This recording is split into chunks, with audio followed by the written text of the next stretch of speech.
بسم اللہ الرحمن الرحیم۔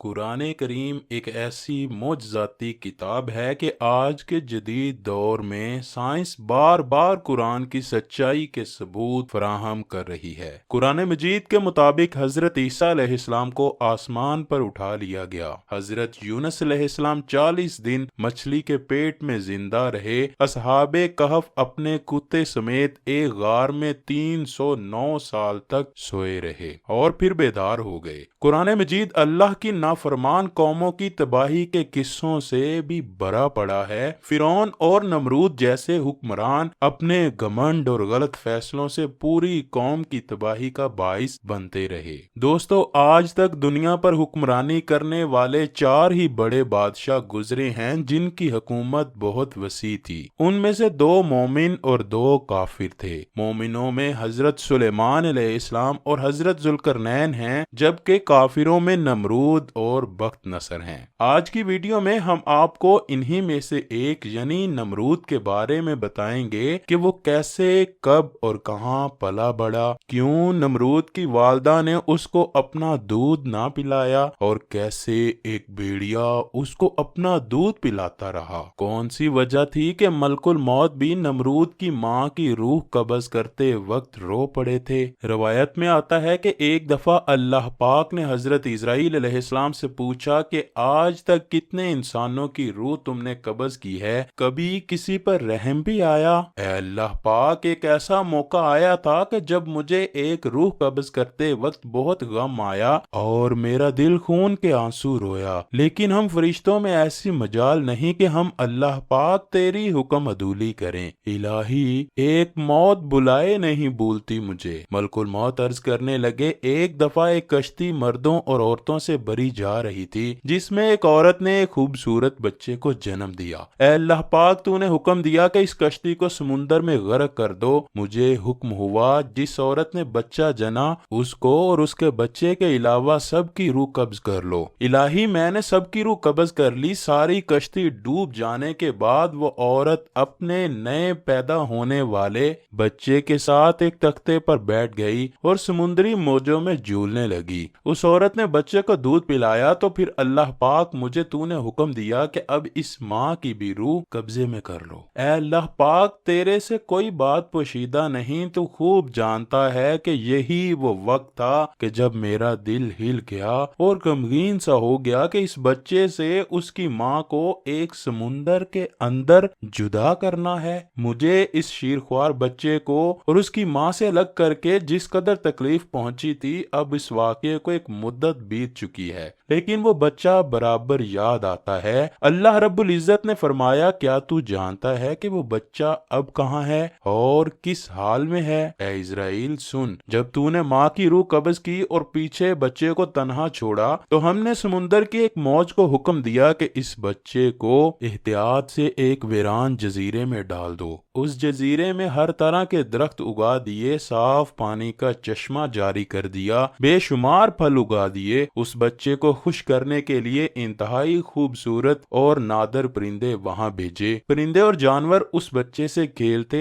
ریت کے اندر اس کے لیے خاص بستر تھا، اور ایک بھیڑیے کی مادہ کو حکم تھا کہ اس کو دودھ پلائے۔ سورج کو حکم تھا کہ اس کے اوپر دھوپ نہ ڈالے اور بارش اس کے اوپر نہیں برستی تھی۔ اس طرح ہم نے اس تنہا اور بے یارو مددگار بچے کی مدد کی، جس سے وہ خوب صحت مند اور جوان ہوا۔ اور اے ملک الموت، کیا تو جانتا ہے کہ اب وہ بچہ کہاں ہے؟ حضرت اسرائیل علیہ السلام فوراً سجدے میں گر گئے، پکار کر کہنے لگے، اے اللہ پاک، بے شک تو ہی حکمت والا اور جاننے والا ہے۔ اے ملک الموت، وہی بچہ آج نمرود ہے جس نے میرے خلیل پر ظلم و ستم کی حد کر رکھی ہے۔ اللہ اکبر۔ نمرود ہی وہ بچہ تھا جسے پروردگار عالم نے اپنی قدرت کاملہ سے کس شان اور عظمت سے پالا، مگر اس بچے نے بڑے ہو کر خوب قوت حاصل کی اور شاہی خاندان میں جگہ بنا کر بادشاہ بن گیا۔ یہ بابل کا حکمران بنا، آہستہ آہستہ ایسا متکبر و ظالم ہو گیا کہ اس نے اللہ رب العزت کی برابری کرنا شروع کر دی۔ نعوذ باللہ۔ ایک دن ایسا بھی آیا کہ اس نے خدائی کا دعویٰ کر دیا اور لوگوں سے کہنے لگا کہ مجھے سجدہ کیا کرو۔ وہ ایسا ظالم بادشاہ تھا کہ جس نے پورے ملک کے لیے غلہ کو اپنے قبضے میں کر رکھا تھا۔ خوراک صرف اسی کو ملتی تھی جو اس کو خدا مانتا تھا۔ ایک دن حضرت ابراہیم علیہ السلام بھی غلہ لینے کے لیے نمرود کے دربار میں پہنچ گئے تو اس نے کہا کہ پہلے تم مجھ کو اپنا خدا تسلیم کرو، تبھی میں تم کو غلہ دوں گا۔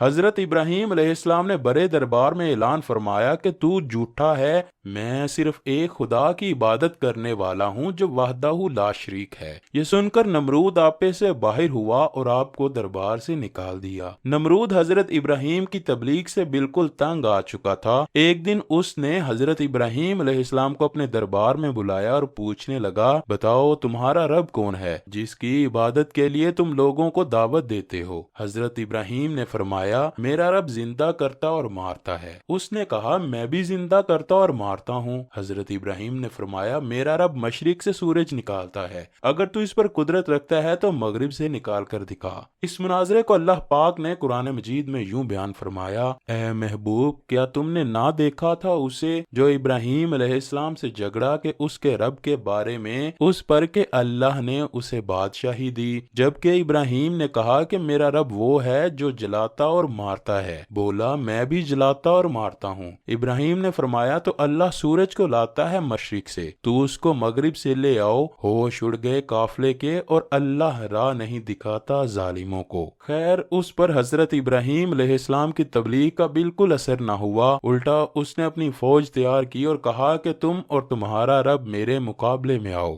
نمرود نے بڑا لشکر تیار کیا اور زبردست فوج لے کر سورج نکلنے کے میدان میں آ پہنچا۔ ادھر اللہ پاک نے مچھروں کا ایک بہت بڑا غول بھیجا جس میں مچھر اس کثرت کے ساتھ تھے کہ لوگوں کو سورج بھی نظر نہ آتا تھا، اور اللہ کی یہ فوج نمرودیوں پر گری اور تھوڑی دیر میں ہی ان کا خون تو کیا، ان کا گوشت پوست سب کھا گئے اور سارے کے سارے یہیں ہلاک ہو گئے، ہڈیوں کا ڈھانچہ باقی رہ گیا۔ اس کے بعد اللہ کا کرنا یہ ہوا کہ ایک مچھر نمرود کی ناک کے راستے دماغ میں گھس گیا اور مغز کھانا شروع کر دیا۔ درد کی شدت سے نمرود پاگل ہونے لگا۔ دنیا بھر کے طبیب محل میں بلا لیے گئے پر اس کا کوئی بھی علاج نہ کر پایا۔ نمرود نے اعلان کروایا کہ جو میری اس بیماری کا علاج کروائے گا میں اس کو اپنی آدھی سلطنت دے دوں گا۔ اس اعلان کے بعد بھی بہت سے لوگوں نے علاج کیا لیکن سب ہی بے بس رہے۔ خیر، اس نے اپنی تکلیف ختم کرنے کے لیے سر پر ڈنڈے لگوانا شروع کر دیے۔ خدا کی قدرت کہ جب سر پر ڈنڈا پڑتا مچھر کاٹنا چھوڑ دیتا اور جب ڈنڈا نہ پڑتا تو کاٹنا شروع کر دیتا۔ کیفیت یہ ہو چکی تھی کہ جو شخص نمرود کے سر پر زوردار تھپڑ لگاتا وہی اس کا ہمدرد کہلاتا۔ یوں ڈنڈے پڑتے پڑتے اور کھاتے کھاتے کئی سال گزر گئے اور نمرود بالآخر ذلیل و رسوا ہو کر مر گیا۔ دوستو، بے شک اللہ پاک ہی ہمارا رازق، خالق اور مالک ہے۔ وہ جسے چاہے زندگی عطا فرماتا ہے اور جسے چاہے موت۔ قابل غور بات تو یہ ہے کہ ہم نے ملک الموت کے آنے سے پہلے اپنی آخرت کی زندگی کے لیے سامان اکٹھا کرنا ہے۔ اللہ پاک ہمارے جانے انجانے کے تمام گناہ معاف فرمائے اور ہمیں نیک اعمال کرنے کی توفیق دے۔ اے اللہ پاک، ہمیں موت کی تیاری کرنے اور بروز